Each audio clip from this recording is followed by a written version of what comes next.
press the bell icon on the YouTube app and never miss another update. शुभ दिन बच्चों, कैसे हो? आज मैं आपको एक ऐसा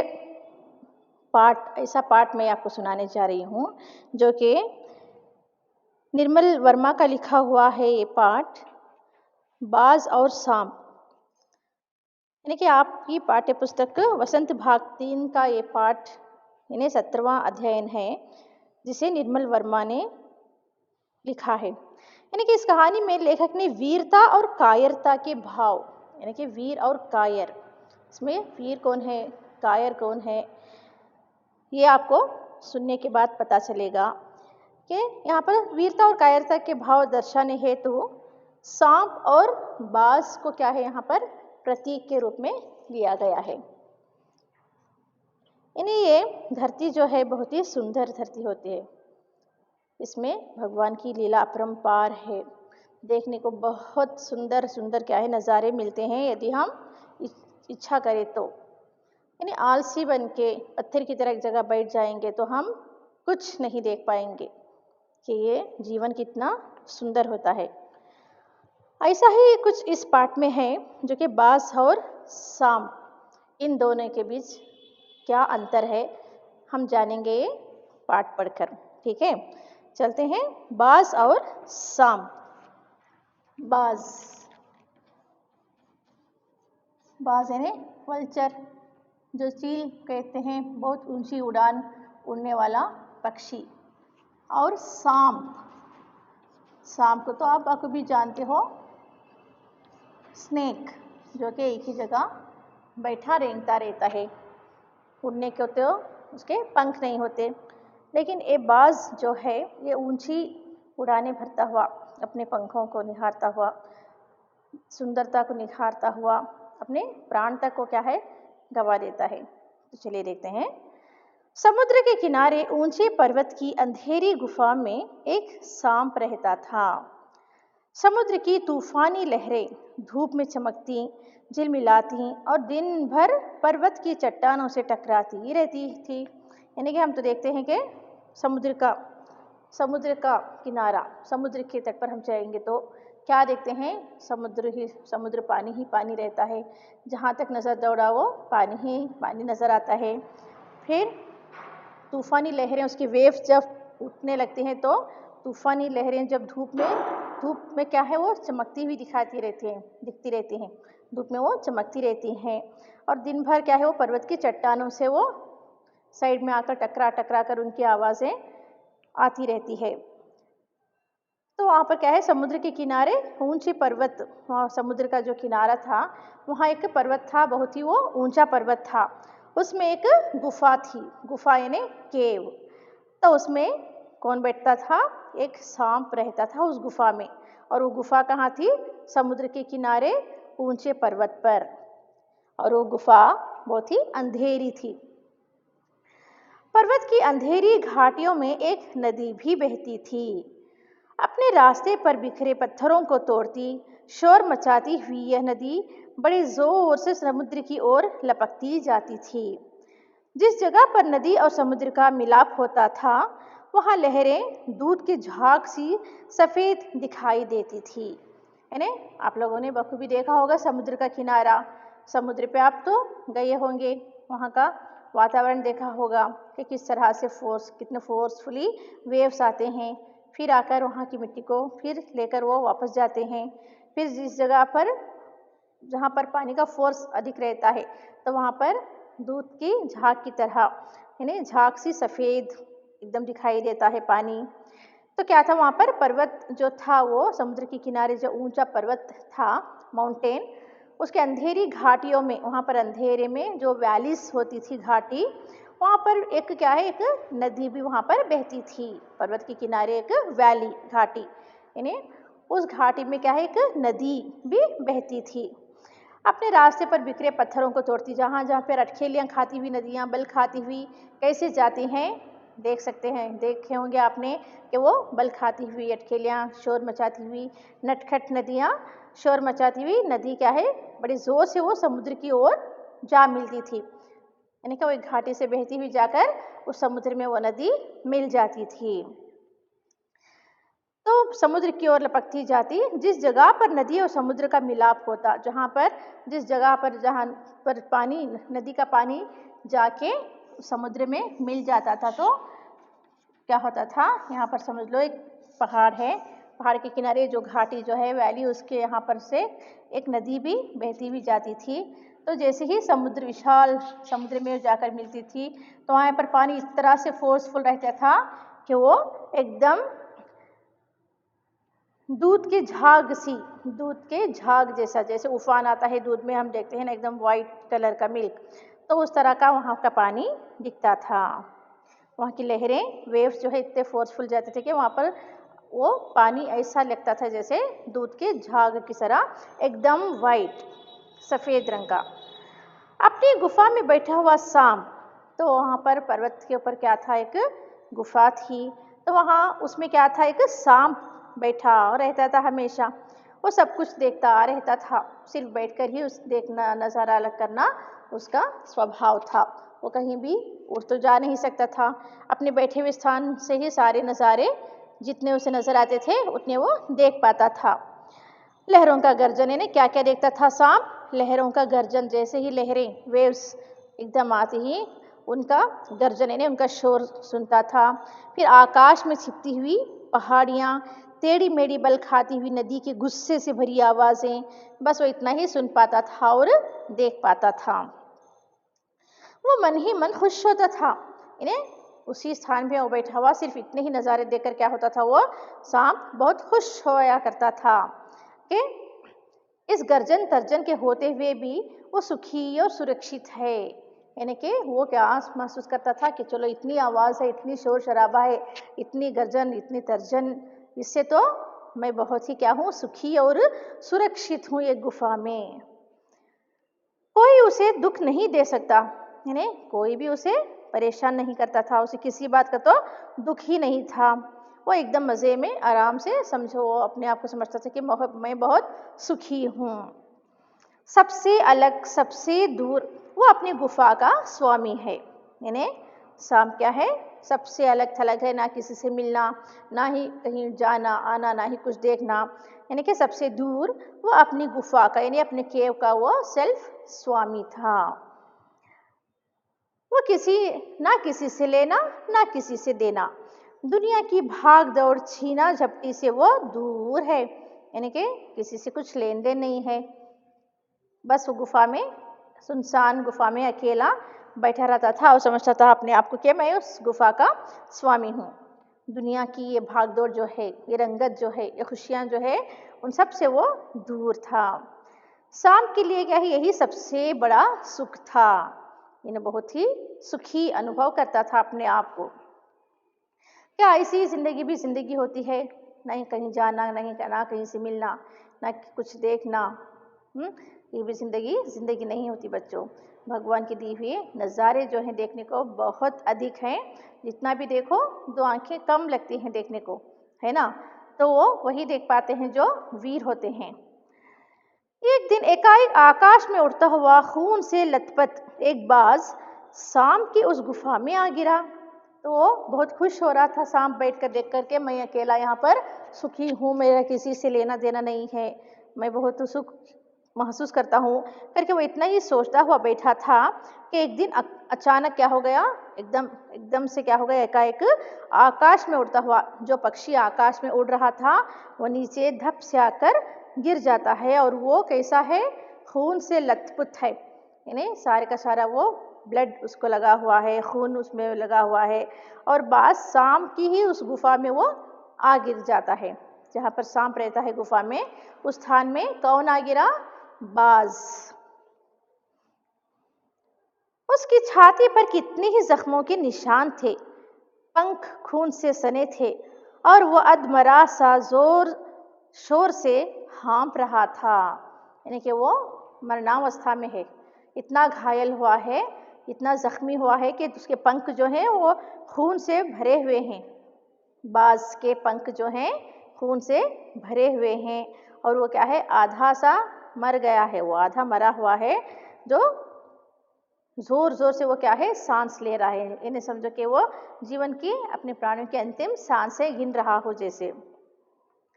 जमीन पर गिरते ही उसने एक दर्द भरी चीख मारी और पंखों को फड़फड़ाता हुआ धरती पर लौटने लगा। यानी उस बास को इतनी तकलीफ हो रही थी क्योंकि वो घायल हो गया था, पूरे का पूरा वो जख्मी हो गया है, उसके शरीर पर सारे के सारे ऊंट्स हैं। तो वो एक दर्द भरी चीख मारता है, ने जैसे ही आकर गिरता है उसका शरीर को जो पहले ही चोट पहुंची हुई है, बहुत दर्द होने के कारण वो जोर से क्या करता है, आवाज करता है और पंखों को अपने फड़फड़ाता हुआ, अपने आप पंख जो है वो बड़े बड़े से पंख उसके मार रहा है उन पंखों को वो दर्द के कारण। डर से सांप अपने कोने में सिकुड़ गया। तो जैसे ही ये दृश्य देखता है सांप, जल्दी से वो जाकर अपने गुफा के कोना जो रहता है कॉर्नर में सिकुड़ कर जाकर बैठ जाता है डर कर, क्योंकि उसे तो पहले क्षण में उस सांप को बास को देखकर क्या है, डर लगने लगता है। फिर जाकर वो क्या देखता है, किंतु दूसरे ही क्षण उसने भांप लिया कि बास जीवन की अंतिम सांसें गिन रहा है और उससे डरना बेकार है। इन्हें पहली क्षण क्या है, देखकर वो डर जाता है बास को कि इतना भारी पक्षी यहाँ कैसे आ गिरा करके। फिर वो जहाँ पर थोड़ी दूर कोने में जाकर बैठकर वो क्या देखता है, दूसरे ही क्षण उसे महसूस होता है कि अरे ये बास तो पूरा जख्मी है, ये तो मरने की अवस्था में है, ये क्या है, अपनी अंतिम सांसें गिन रहा है, अब मुझे इससे डरना नहीं है कर बोल के क्या होता है, वो फिर हिम्मत से आगे बढ़ता है। ये सोचकर उसकी हिम्मत बंधी और वो रेंगता हुआ उस घायल पक्षी के पास आया। सिवाय रेंगने के यानी क्रॉलिंग के उसको तो कुछ भी नहीं आता सांप।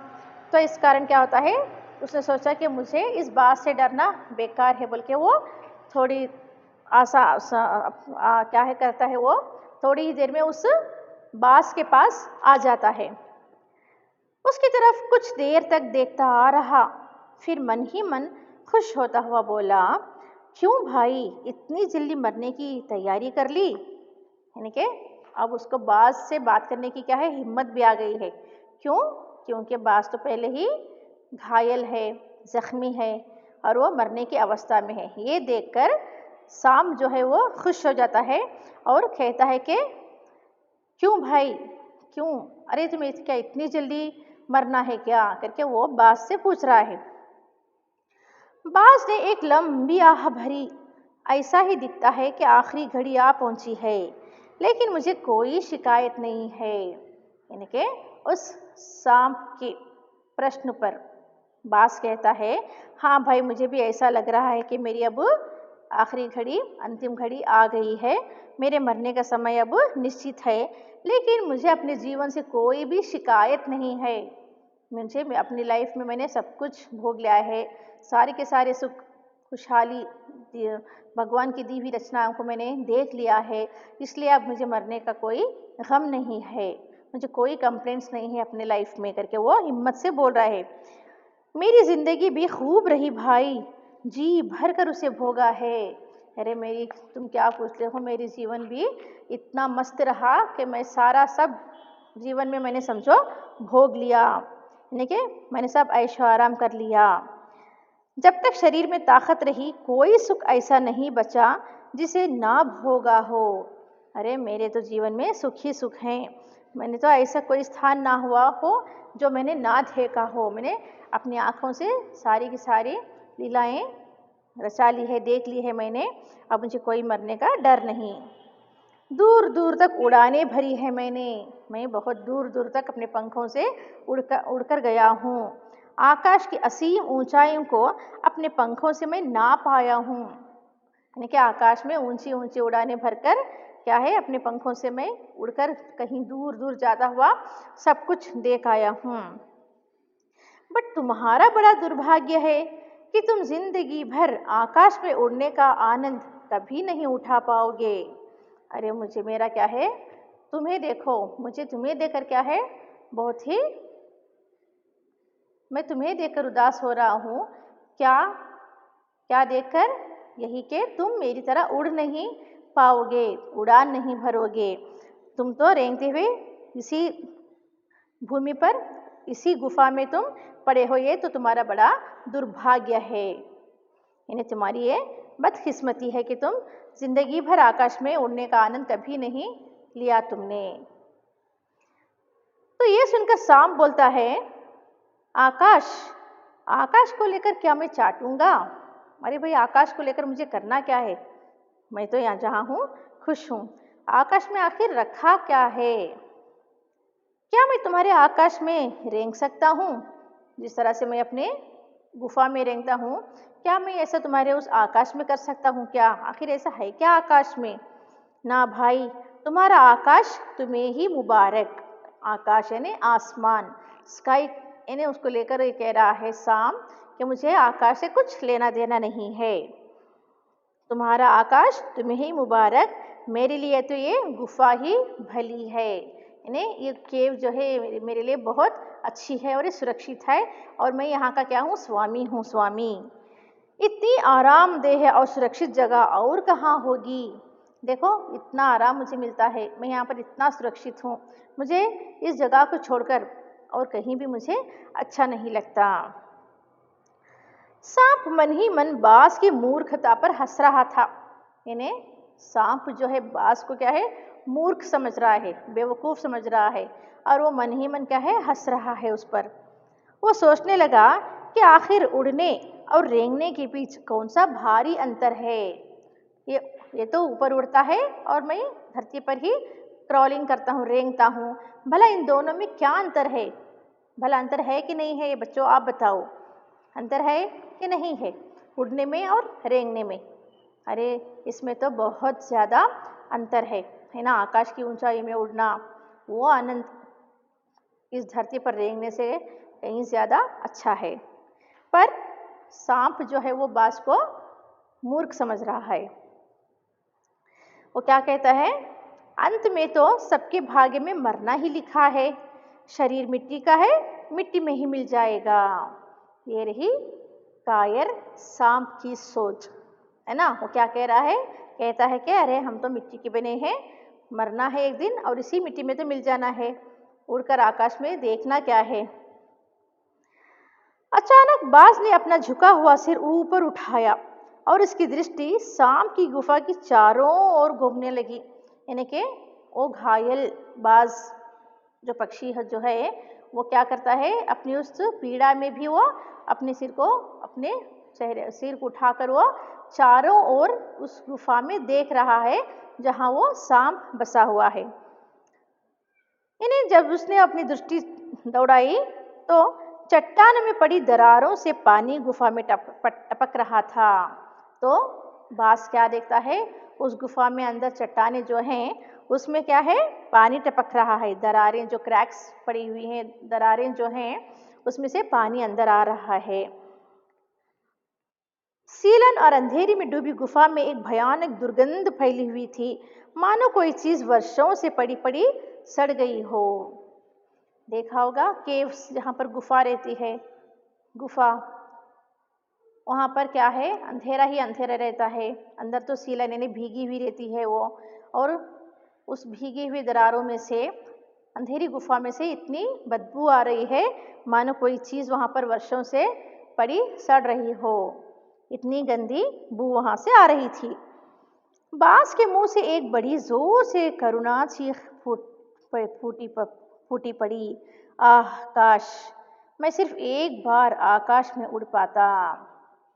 यानी बाज तो मरने की अवस्था में है और वो वहाँ पर गुफा में पड़कर गुफा के अंदर का दृश्य देखता है, तो देखकर उसे क्या आता है? उसके मुंह से एक बड़ी जोर की करुण चीख फूट पड़ी। करुणा उसके मन में, एक उसके हृदय में जो करुणा सी उभर पड़ी, वो कह रहा है कि आह काश, देखो वो तो मरने की अवस्था में है। यदि वो सोचता, सांप की तरह सोचता, तो कह सकता था कि हाँ भाई मेरे लिए मरने के लिए अच्छा स्थान है, मैं यहाँ पर आराम से मर सकता हूँ। लेकिन ऐसा नहीं है बच्चों। वो तो उस गुफा का माहौल देखकर, वहाँ का वातावरण देखकर वो बहुत करुणा भरी हृदय से वो कहने लगता है, आह काश मैं सिर्फ एक बार, देखो ये तो सारी की सारा जीवन ही क्या है? आकाश में उड़ा हुआ है। अब वो क्या है? घायल होकर, जख्मी होकर वो गिर पड़ा है। उस मरने के समय में भी उसमें क्या इच्छा है कि वो एक बार, सिर्फ एक बार वो आकाश में उड़ना चाहता है। क्योंकि उसे आनंद, वो मज़ा उसे मिल गया है जो वो आकाश की ऊंचाइयों में वो देख आया है। बांस की ऐसी करुण चीख सुनकर सांप कुछ सिटपिटा सा गया। अरे ये तो मरने को पड़ा है, फिर भी ये आकाश में उड़ने की चाह रखता है। ये सोचकर क्या है, सांप को कुछ वो सिटपिटाने लगा, ऐसा क्या रखा होगा बोल के। थोड़े क्षण के लिए वो भी सिटपिटा गया। एक क्षण के लिए उसने मन में उस आकाश के प्रति इच्छा पैदा हो गई जिसके वियोग से बास इतना व्याकुल होकर छटपटा रहा था। इन्हें एक क्षण के लिए सांप के मन में भी आया कि क्यों ना मैं भी उड़ पाऊं, क्यों ना मैं भी उड़कर देख आऊं कि ऐसा क्या है कि ये मरते मरते भी आकाश में उड़ना चाहता है, जिससे अलग होकर ये इतना छटपटा रहा है, इतना व्याकुल हो रहा है, बेचैन हो रहा है फिर भी उड़ने को। आखिर ये आकाश में है क्या करके थोड़े क्षण के लिए सांप के मन में भी क्या इच्छा पैदा हुई कि मैं भी उड़ आऊं। उसने बाज से कहा, यदि तुम्हें स्वतंत्रता इतनी प्यारी है तो इस चट्टान के किनारे से ऊपर क्यों नहीं उड़ जाने की कोशिश करते। तो वो सलाह दे रहा है, सांप जो है बाज को एडवाइस दे रहा है। उसकी उस उड़ने की इच्छा, बाज के उड़ने की इच्छा को देखकर सांप क्या कह रहा है, अरे भाई तुम्हें उड़ने की इतनी ही इच्छा है और तुम अपने पंखों से, वो जख्मी पंखों से तुम उड़ नहीं रह पा रहे हो ना, तो आओ इधर किनारे आओ, इस तरह से चट्टान के ऊपर से तुम उड़ने का प्रयास करो। तो वो चट्टान के किनारे बुला रहा है, तुम्हें स्वतंत्रता इतनी प्यारी है तो चट्टान के किनारे ऊपर क्यों नहीं उड़ जाने की कोशिश करते, प्रयत्न करके देख लो। हो सकता है कि तुम्हारे पैरों में अभी इतनी ताकत बाकी हो कि तुम आकाश में उड़ सको। कोशिश करने में क्या हर्ज है। अरे कोशिश करने में क्या हर्ज है, भले ही तुम उड़ने के इतने उत्सुक हो तो आओ, तुम्हारे शायद पंखों में, तुम्हारे विंग्स में इतनी ताकत होगी कि तुम ऐसे ही थोड़ा सपोर्ट देके कूद पड़ो तो तुम आकाश में उड़ सकोगे करके वो बुला रहा है। बाज में एक नई आशा जग उठी। तो जैसे ही उसने ये आइडिया दिया, सांप के इस आइडिया को देखकर बाज के मन में क्या है, एक और आशा, एक नई उमंग उमड़ पड़ी। वो धूने उत्साह से अपनी घायल शरीर को घसीटता हुआ चट्टान के किनारे तक खींच लाया। इन्हें उसमें उत्साह जो है वो डबल हो गया है, यानी कि वो सोचा नहीं था कि मैं ऐसा भी कर सकता हूँ, बल्कि जब सांप ने उसे मशवरा दिया, उसे उड़ने की सलाह दी, तो उसमें क्या है, सांप बाज में उत्साह उत्पन्न हो जाता है और वो भी दुगना हो जाता है। तो वो उस उत्साह के साथ क्या करता है, अपने शरीर को, जो पूरा का पूरा शरीर उसका घायल हुआ है, निःशक्त है, फिर भी वो अपने बल पर खींचता हुआ उस चट्टान के किनारे तक जाता है। खुले आकाश को देखकर उसकी आंखें चमक उठती है। जैसे ही उस गुफा को देखता है उसमें करुणा भरती के, हे भगवान, ये सांप जो है इस गुफा में कैसे रहता होगा जो कि बिल्कुल अंधेरी है और वो भी इसमें से इतनी बदबू आ रही है। तो जैसे ही वो किनारे तक पहुंचकर आकाश को देखता है तो उसकी आंखों में एक नई सी फिर से चमक उठती है कि वो उस रंगत को देख आया रहता है। वो बहुत ही मज़े में उड़ता हुआ सारी की सारी दृश्य उसने देखे थे और उसको पता था कि उड़ना क्या चीज़ है। तो ऐसा करके वो क्या करता है, उसने एक गहरी लंबी सांस ली और अपने पंख फैलाकर हवा में वो सचमुच कूद पड़ा। इन्हें इतने जोश, इतना उमंग उसमें आ गया, भर गया कि वो अपने जख्मी पंखों को फैलाता हुआ उस चट्टान के ऊपर से, जो कि नीचे समुद्र है, आखिर वो उड़ जाता है अपने पंखों को फैलाकर। किंतु उसके टूटे पंखों में इतनी शक्ति नहीं थी कि उसके शरीर का बोझ संभाल सके। लेकिन वो इतना घायल हो गया था, इतना जख्मी हो गया था कि वो अपने भारी पंखों का बोझ, उनका वेट जो है वो संभाल नहीं सकता था। तो उसका शरीर बोझ संभाल नहीं सकता था। पत्थर सा उसका शरीर लुढ़कता हुआ नदी में जा गिरा। इन्हें उड़ने का जैसे ही प्रयास करता है वो, आखिर थोड़ी ही दूरी में जाकर वो फिर से लुढ़कता हुआ उस नदी में जा गिरता है। एक लहर ने उठकर उसके पंखों पर जमे खून को धो दिया, उसके थके मांदे शरीर को सफ़ेद फेन से ढक दिया, फिर अपनी गोद में समेटकर उसे अपने साथ सागर की ओर ले चली। इन्हें उसके अंतिम सांसों में भी वो, अंतिम उसकी घड़ी में भी वो क्या करता है, उड़ने का जोश, उड़ने का उत्साह उसमें पैदा होता है ये तो सिर्फ सांप और बाज के द्वारा लेखक ने क्या किया है, उसका प्रतीक मानकर इस पाठ में हमें वो दर्शाने का प्रयास कर रहा है कि जीवन में कभी भी कायर ना बनना है। वीरता के साथ उत्साह मन में जोश भरकर क्या है, हमें हर चाहे जख्मी हो चाहे हम निशक्त हो, बड़े उत्साह के साथ शक्ति पाकर क्या है, हमें जीवन में आगे की ओर बढ़ते जाना है। यही इस पाठ का क्या है, मुख्य उद्देश्य है। तो जैसे ही वो लुढ़कता हुआ घायल पंखों को भी लेकर उसमें उत्साह के साथ उड़ने की जो उमंग छलकती है, उड़कर आखिरकार वो नीचे लुढ़क जाता है। तो सीधा वो नदी में जाकर जैसे ही गिरता है, एक लहर आती है, उसके पंखों पर लगे खून को वो धो डालती है, जैसे कि वो समुद्र में जाकर मिल गया है। फिर समुद्र जो है अपनी गोद में समेटकर उसे अपने साथ बहा ले गया। लहरें चट्टानों पर सिर धुनने लगी, मानो बाज की मृत्यु पर आंसू बहा रही हो। इन्हें लहरें जो थे, वेव्स, वो चट्टानों पर जो सिर धुनने लगी, मतलब इतनी जोर जोर से लहरें, उसकी आवाज़ ऐसी उठ रही थी मानो वो बाज की मृत्यु पर क्या है, आंसू बहा रही हो। इन्हें उसकी वीरता को देखकर कौन आंसू बहा रही है, जैसे कि लहरें। धीरे धीरे समुद्र के असीम विस्तार में बाज आंखों से ओझल हो गया। यानी कि देखते ही देखते बाज जो है आंखों से ओझल हो जाना, यानी हमारी नज़रों से वो गायब हो गया, बहता हुआ दूर जापानी में मिल गया। चट्टान की खोखल में बैठा हुआ सांप बड़ी देर तक बाज की मृत्यु और आकाश के लिए उसके प्रेम के विषय में सोचता रहा। यानी कि अब सांप के मन में, जो कि वो उड़ने मरते समय भी उड़ने की इतनी इच्छा रखता हुआ बाज को देखकर क्या है, चट्टान की खोखल में बैठा हुआ, चट्टान के वहीं किनारे पर आकर बैठा हुआ सांप जो उसका उड़ता हुआ भी देखा, जाकर नदी में गिरते हुए भी देखा, ये सारे मंजर जो देख रहा था, वो बड़ी देर तक बाज की उस मृत्यु और आकाश के लिए उसके प्रेम जो था, इन्हें मरते मरते भी वो आकाश में उड़ना चाह रहा था। ये देखकर सांप अभी सोचता हुआ बैठा है कि उसके मन में आकाश के लिए कितना प्रेम था करके। आकाश की असीम शून्यता में क्या ऐसा आकर्षण छिपा है जिसके लिए बाज ने अपने प्राण गंवा दिए।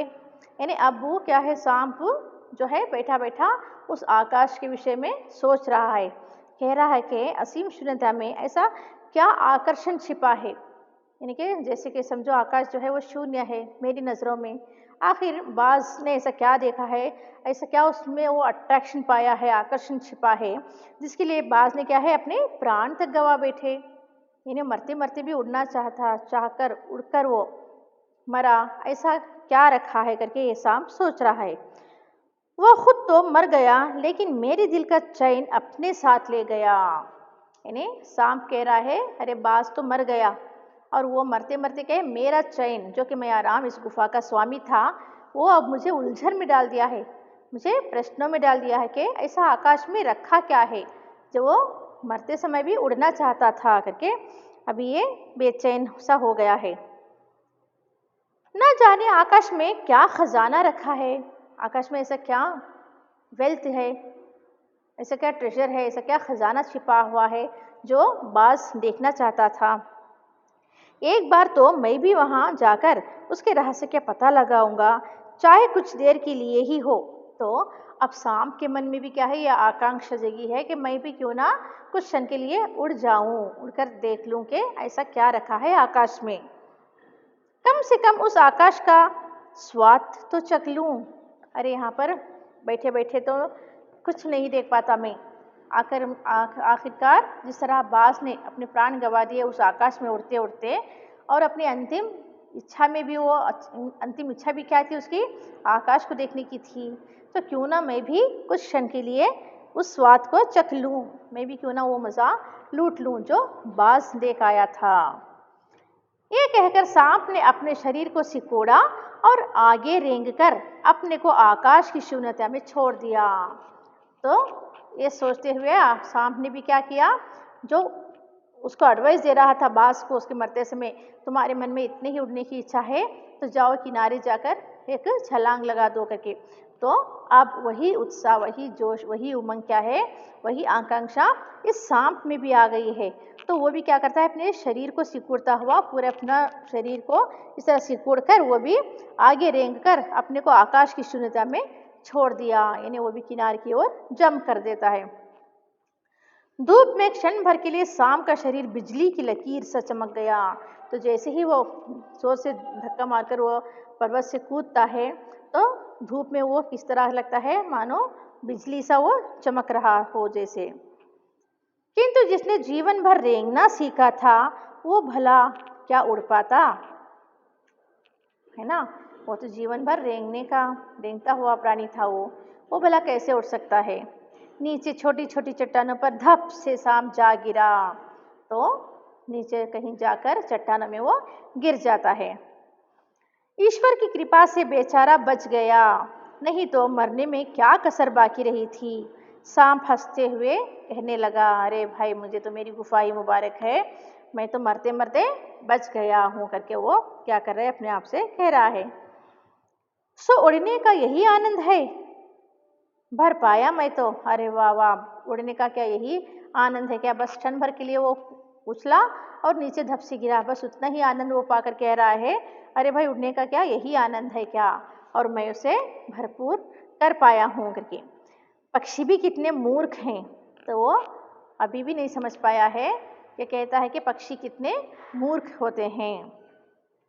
धरती के सुख से अनजान रहकर आकाश की ऊंचाइयों को नापना चाहते हैं। यानी वो अपने आप से जो कि जान उसके प्राण जो बच गए हैं, वो कह रहा है, अरे भाई ये भी पक्षी जो है कितने मूर्ख होते हैं, आराम से धरती पे रहकर सुख भोगने के बजाय आकाश की ऊंचाइयों को वो क्या है देखना चाहते हैं करके वो मन ही मन कह रहा है।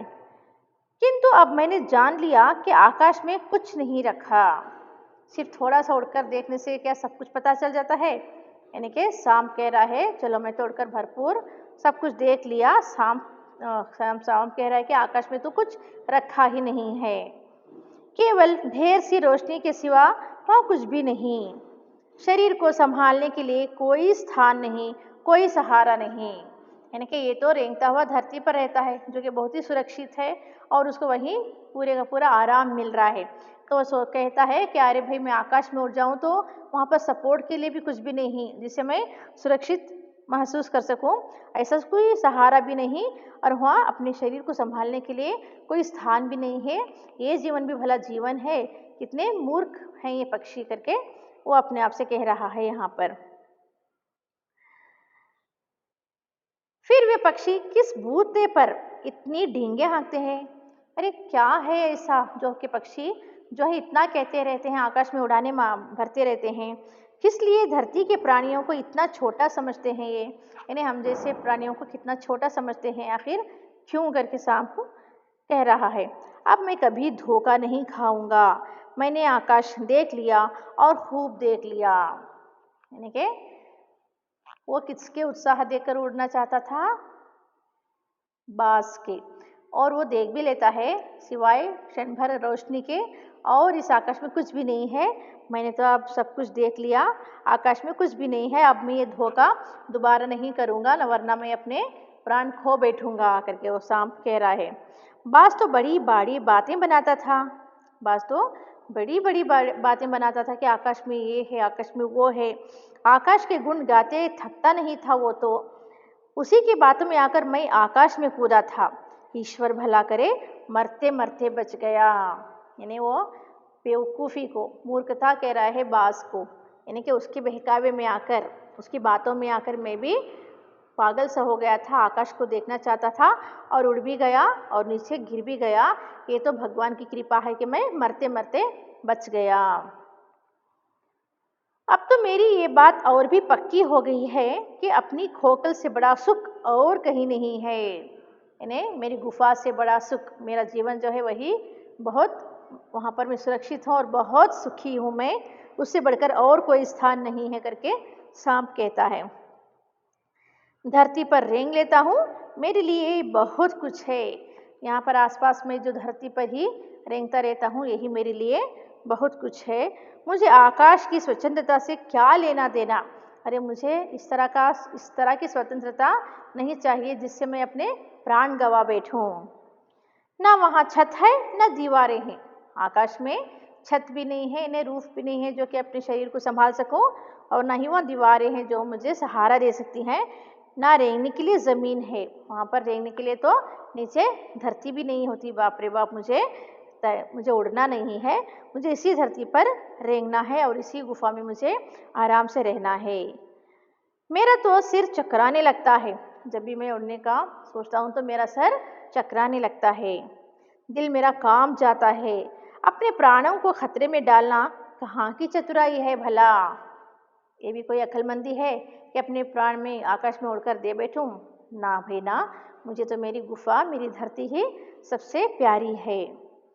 शाम सोचने लगा कि बाज अभागा था जिसने आकाश की आज़ादी को प्राप्त करने में अपने प्राणों की बाजी लगा दी। इन्हें शाम कह रहा है कि बाज कितना वो अभागा है, कितना उसका दुर्भाग्य है कि वो तो सिर्फ आकाश की आज़ादी को पाने के लिए वो अपनी जान गंवा बैठा है। यानी कि शाम को ये नहीं पता कि आकाश में रखा क्या है, देखने को क्या क्या मिलता है, और सिर्फ क्या सोच रहा है कि ये तो उड़ने में अपने प्राण गंवा बैठे हैं। किंतु कुछ देर बाद सांप के आश्चर्य का ठिकाना नहीं रहा। उसने सुना चट्टानों के नीचे से एक मधुर रहस्यमय गीत की आवाज़ उठ रही है। इन्हें कुछ थोड़ी ही देर में क्या है, सांप जो है वो जो सुनता है उसको देखकर वो हैरान रह जाता है। वो कौन सी आवाज़ें सुनता है कि उसने सुना चट्टानों के नीचे से, वो जहाँ पर जिस चट्टान पे है उसके नीचे से क्या है, एक मधुर रहस्यमय गीत, वहाँ पर एक सॉन्ग की तरह वहाँ पर एक रहस्यमय गीत की आवाज़ उठ रही है। पहले उसे अपने कानों पर विश्वास नहीं हुआ। उस आवाज़ को सुनकर पहले सांप को क्या है, अपने कानों पर विश्वास ही नहीं हुआ। किंतु कुछ देर बाद गीत के स्वर अधिक साफ सुनाई देने लगे। वो थोड़ी फर्स्ट टाइम जब सुनता है तो उसकी समझ में कुछ भी नहीं आया, फिर वो ध्यान से सुनता है तो वो अपनी गुफा से बाहर आया और चट्टान से नीचे झांकने लगा। यानी कि जब दूसरी बार वो साफ उसको आवाज़ें सुनाई दे रही थी तो सुनने के लिए अपनी गुफा से बाहर आता है और चट्टान से वो नीचे झांकने लगता है, नीचे वो झांक कर देखने लगता है। सूरज की सुनहरी किरणों में समुद्र का नीला जल झिलमिला रहा था। इन्हें वो क्या देखता है नज़ारा कि सूरज की सुनहरी किरणें, सूरज से निकलती हुई गोल्डन रेस जो हैं वो समुद्र का नीला जल, वो जो सुनहरी किरणें, समुद्र का जल, आपने देखा होगा कि पानी नीले रंग का होता है समुद्र में आकाश की परछाई से, तो इस तरह से वो सुंदर सा वहाँ पर झिलमिला रहा है। चट्टानों को भिगोती हुई समुद्र की लहरों में गीत का स्वर फूट रहे हैं। उस सुंदर वातावरण में क्या है, चट्टानों को भिगोती हुई, जैसे ही चट्टान पानी उड़ता है चट्टानों पर सज जाता है तो चट्टानें भीग जाती हैं, वेट हो जाती हैं।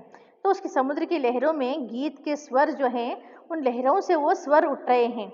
लहरों का ये गीत दूर दूर तक गूंज रहा था। जैसे ही उस वेव से, उन लहरों से आवाज़ आ रही थी, सांप ने सुना लहरें मधुर स्वर में गा रही हैं। यानी कि उस बाज की चतुरता को, वीरता को देखकर क्या है, समुद्र की लहरें भी क्या है, मधुर स्वर में गीत गा रही हैं। हमारा ये गीत उन साहसी लोगों के लिए है जो अपने प्राणों को हथेली पर रखे हुए घूमते हैं। इन्हें ये गीत किसके लिए है, हमारा ये गीत, यानी वो लहरों से उठता हुआ आवाज़, वो गूंज क्या है, हमारी ये गीत जो है वो उन साहसी लोगों के लिए है, ये गीत उन वीर लोगों के लिए है जो अपने प्राणों को क्या है, अपने हथेली पर रखकर घूमते हैं। चतुर वही है जो प्राणों की बाजी लगाकर जिंदगी के हर खतरे का बहादुरी से सामना करे।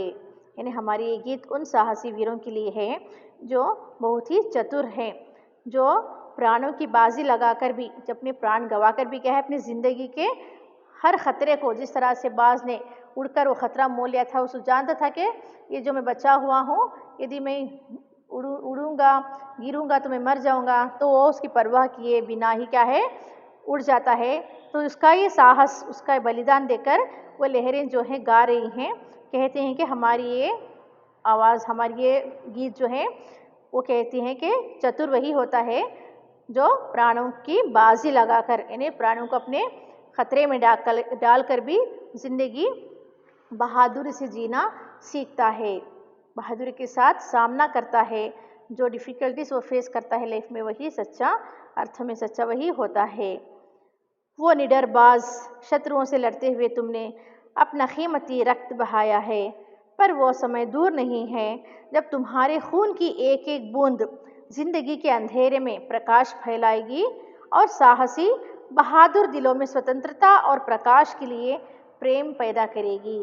यानी ये तमाम उन साहसी वीरों के लिए भी है जो कि आज़ादी दिलाने में कोई कसर पीछे नहीं छोड़े हैं, जो अपने प्राणों की बाजी प्राणों को अपने त्याग कर भी, अपने प्राणों की अपनी बलि देकर भी क्या है स्वतंत्रता दिलाई है। ये उनकी ओर भी क्या है संकेत करता है। तुमने अपना जीवन बलिदान कर दिया किंतु फिर भी तुम अमर हो, यानी तुम मरे नहीं हो, मरकर भी क्या है तुम लोग अमर हो। जब कभी साहस और वीरता के गीत गाए जाएंगे, तुम्हारा नाम बड़े गर्व और श्रद्धा से लिया जाएगा।